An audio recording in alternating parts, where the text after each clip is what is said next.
Il est tout juste 19h heure d'Alger. Vous regardez Al24 News. Merci de nous rejoindre pour l'édition de ce mercredi 15 juillet 2026 consacré majoritairement à la visite officielle du président algérien en Allemagne. Tout de suite les titres de l'actualité. Visite du président algérien en Allemagne, Abdelmajid Tebboune s'entretient en tête-à-tête avec son homologue Frank-Walter Steinmeier à Berlin. Le président algérien Abdelmajid Tebboune réitère depuis Berlin ses condoléances suite à l'incendie qui s'est déclaré dans un établissement de l'enfance assistée à Alger.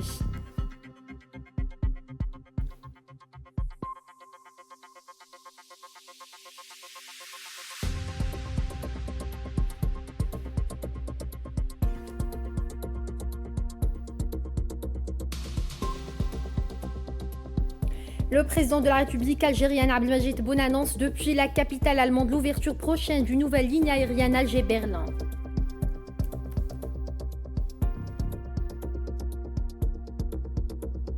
Et puis affaire Pegasus, le Maroc de nouveau éclaboussé par un scandale d'espionnage. Il touche cette fois-ci des responsables français. On fait le point dans ce journal.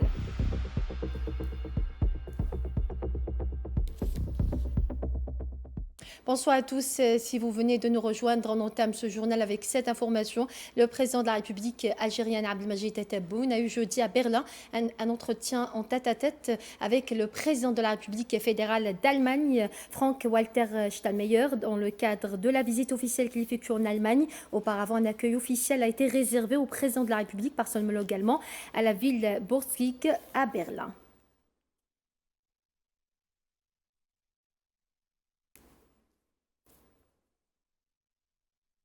Par ailleurs, le président de la République algérienne Abdelmajid Tebboune a eu jeudi à Berlin des entretiens avec le chancelier de la République fédérale d'Allemagne, Friedrich Merz.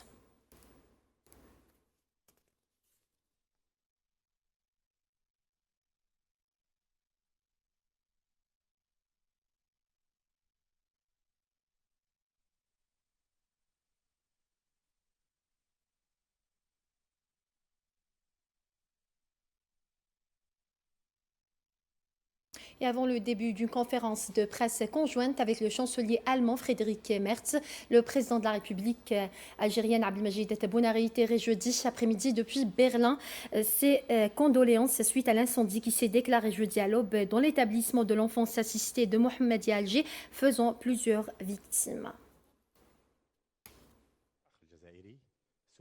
لو تسمح لي قبل ما نفتح الكلام أمام الصحفيين أن نتقدم بتعازي الخالصة لكل عائلات الأطفال الذين كانوا ضحايا حريق مهول اليوم في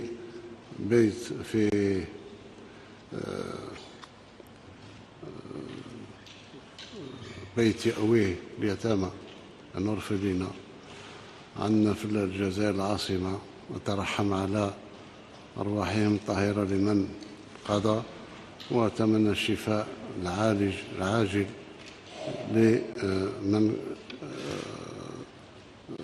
كانت لهم جروح خطيرة.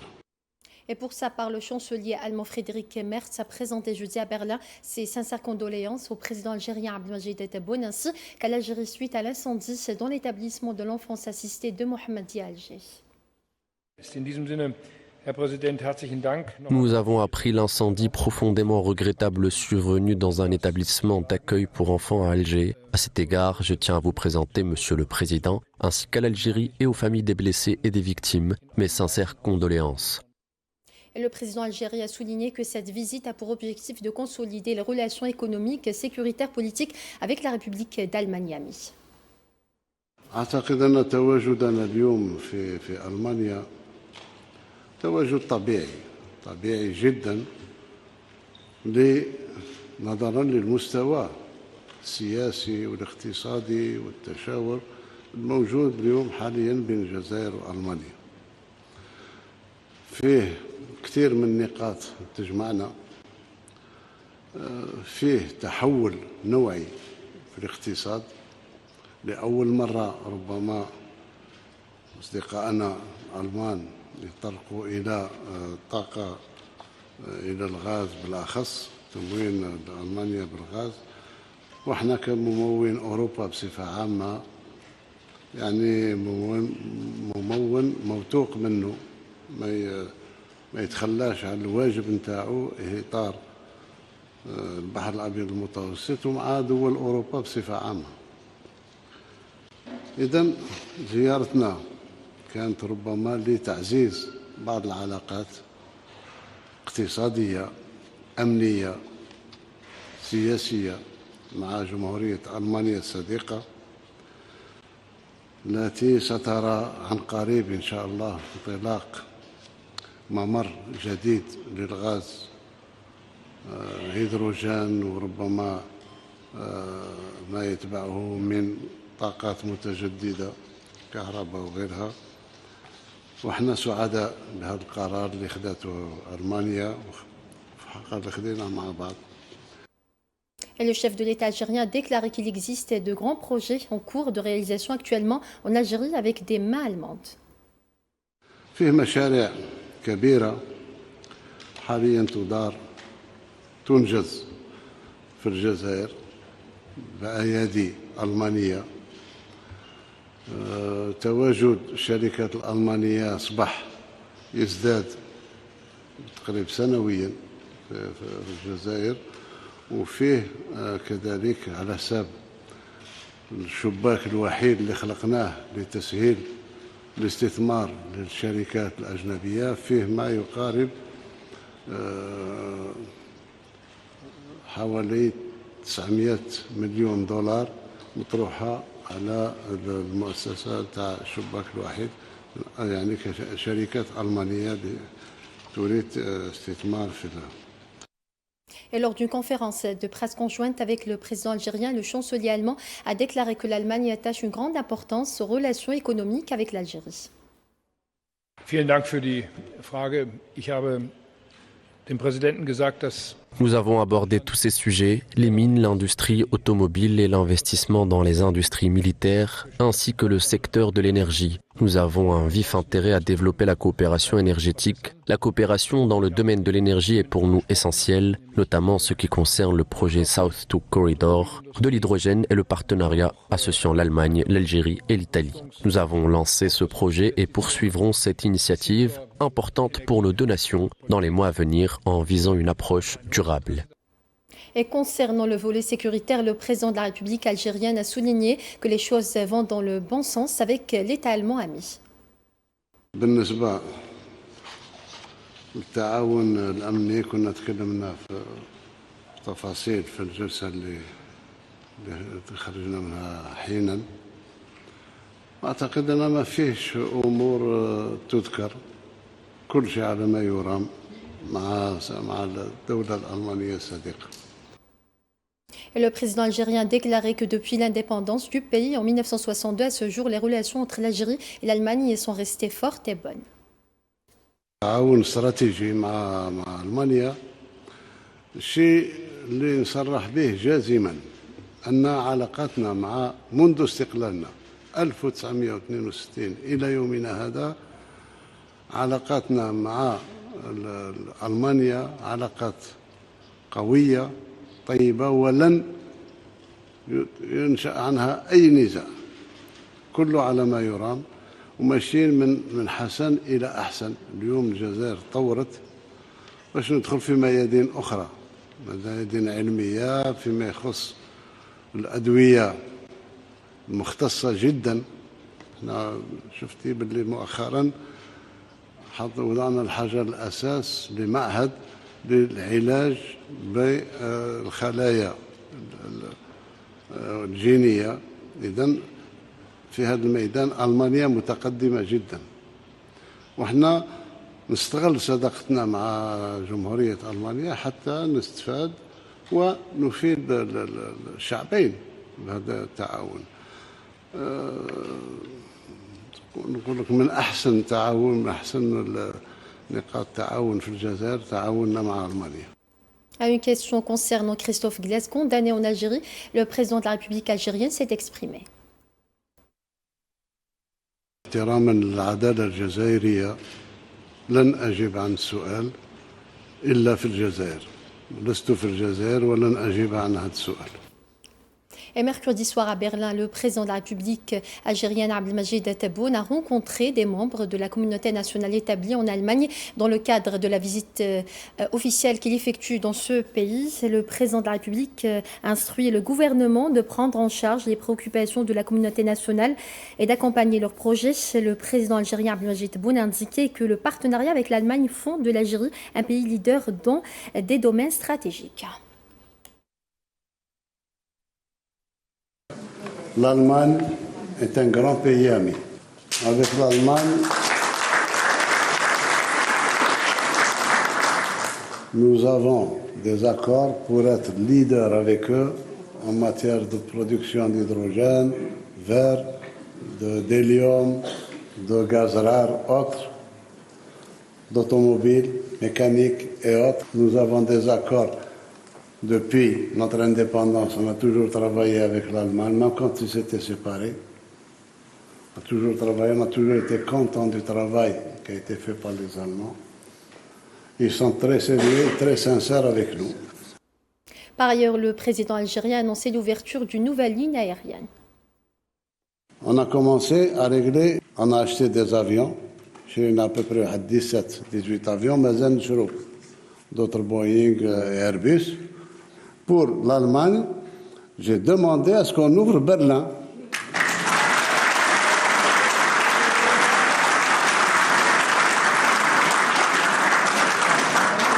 On va ouvrir Berlin, c'était programmé pour la fin de l'année, c'était programmé pour novembre, que vous avancez. Et le président algérien Abdelmajid Tebboune a par ailleurs réitéré à Berlin que les opposants sont les bienvenus en Algérie. بالنسبة للمعارضين مرحبا بهم.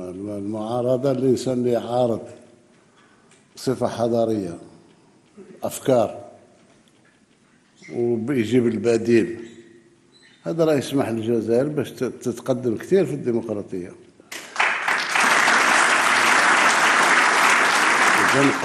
قلتها في التلفزيون في المداخلات تاعي ونزيد نكررها أمامكم. كل جزائري عنده الحق في الانتقاد.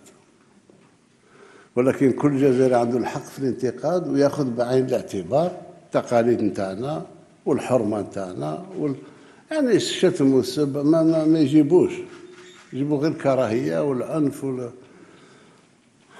موافق قال مانيش موافق علاش وانا في نظري ها كيفاش نديروا كي الدوله الفلانيه ولا نديروا كما قال الكاتب الفلاني. هذه امور تثري المسيره الوطنيه بالعكس واللي ما يتقبلهاش ما راه فاهم والو.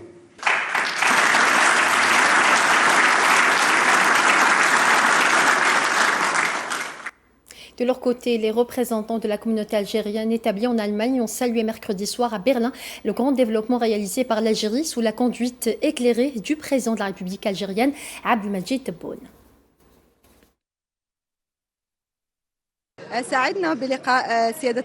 Nous avons rencontré aujourd'hui Monsieur le Président de la République lors d'une réunion très fructueuse. Plusieurs sujets importants ont été abordés, notamment les énergies renouvelables, l'hydrogène vert et l'énergie solaire. Nous avons également discuté des préoccupations de la communauté algérienne en Allemagne, ainsi que la nécessité de renforcer les échanges culturels entre les membres de la diaspora et entre l'Algérie et l'Allemagne. Nous sommes honorés d'avoir participé à cette rencontre qui témoigne de l'intérêt et que l'État algérien porte à sa communauté établie à l'étranger, ainsi que sa volonté de renforcer sa place et son rôle à l'international. Nous espérons que ce type de rencontre se renouvellera à l'avenir.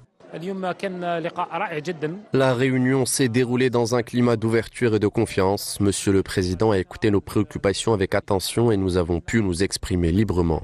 En tant que membre de l'Association des médecins en Allemagne et cadre installé dans ce pays, nous avons exprimé notre volonté de mettre au service de l'Algérie les compétences acquises en Allemagne, notamment dans les domaines de la technologie médicale, de la gestion des hôpitaux, des bonnes pratiques professionnelles dans le secteur de la santé et d'autres domaines d'expertise. Nous avons expliqué au président que même si nous vivons actuellement en Allemagne, nous souhaitons transmettre à notre pays tout ce que nous avons appris. L'Algérie est notre patrie et nous estimons qu'il est de notre devoir de lui rendre un jour une partie de ce qu'elle nous a donné. C'est le minimum que nous puissions offrir en tant que cadre algérien vivant à l'étranger. À travers la visite de Monsieur le Président de la République, Abdelmajid Tebboune, en Allemagne, nous avons constaté que cette rencontre a apporté de nombreuses réponses positives aux préoccupations de la communauté algérienne. Le Président s'est montré à l'écoute des demandes exprimées par les membres de la diaspora et a répondu de manière constructive à leurs préoccupations. Dans le reste de l'actualité de ce journal en France, les célébrations et expositions ont animé les jardins et les salles de la Grande Mosquée de Paris, alors que l'institution célébrait son 100e mercredi 15 juillet. Regardez.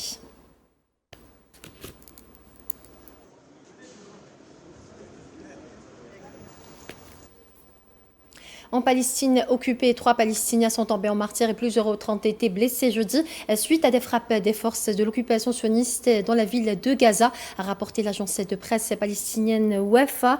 Le corps d'un martyr et 3 blessés ont été transférés à l'hôpital Al-Ali Al-Arabi Al-Ma'madani à la suite d'un bombardement de l'artillerie sioniste ayant visé le quartier des Zaytoun au sud-est de la ville de Gaza, souligne Wafa qui cite des sources médicales.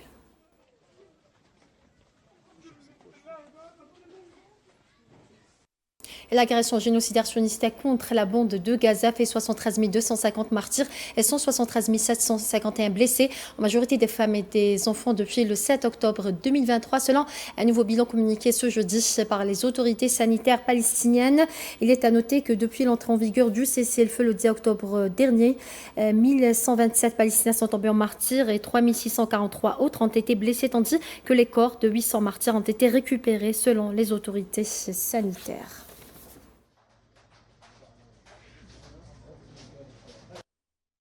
Et les Palestiniens ont inspecté jeudi 16 juillet les dégâts causés à un bâtiment dans An-Nusayrat à Gaza à la suite d'une frappe sioniste.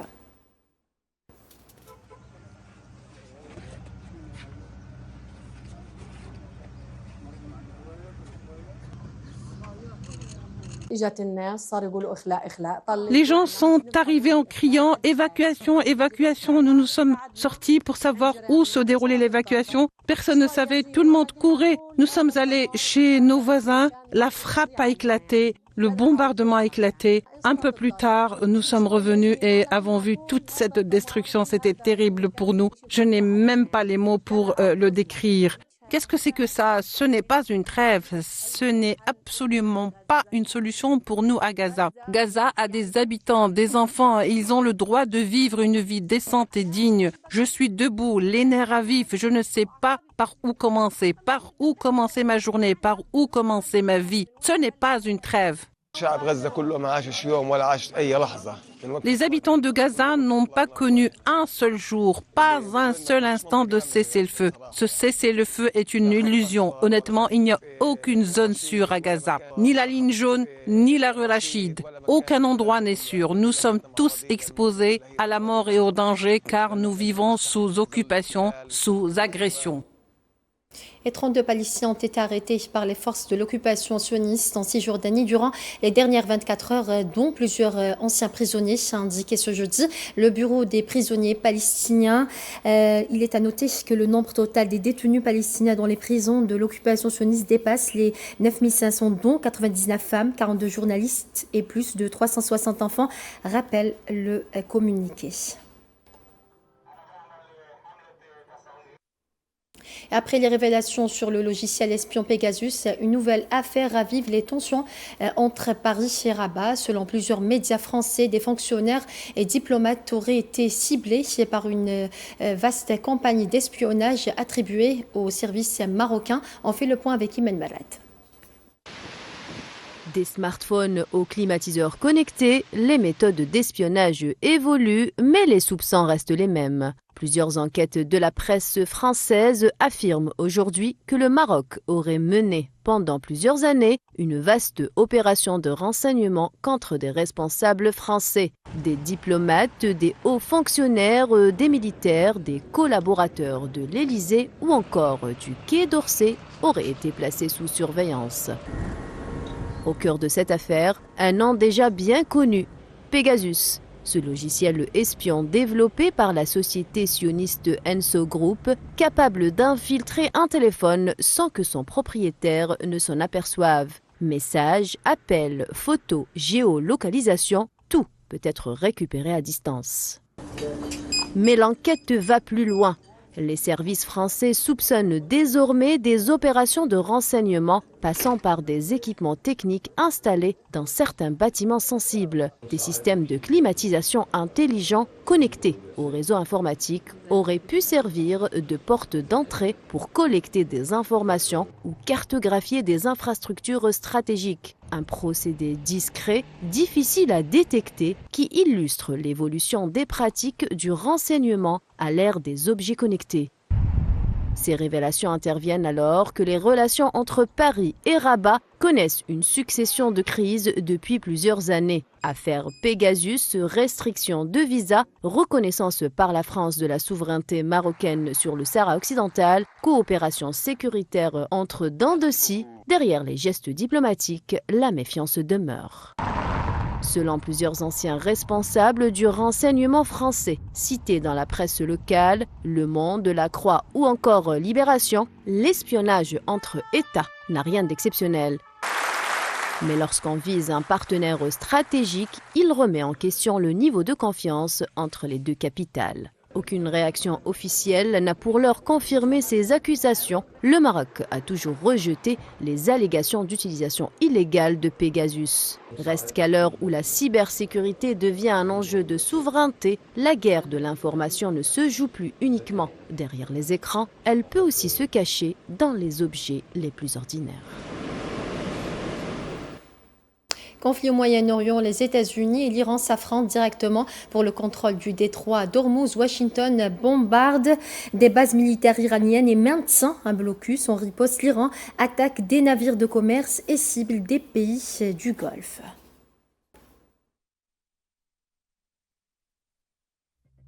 Et voilà, c'est ainsi que s'achève ce journal. Merci à vous de votre fidélité. Excellente suite des programmes sur Al24 News et à demain.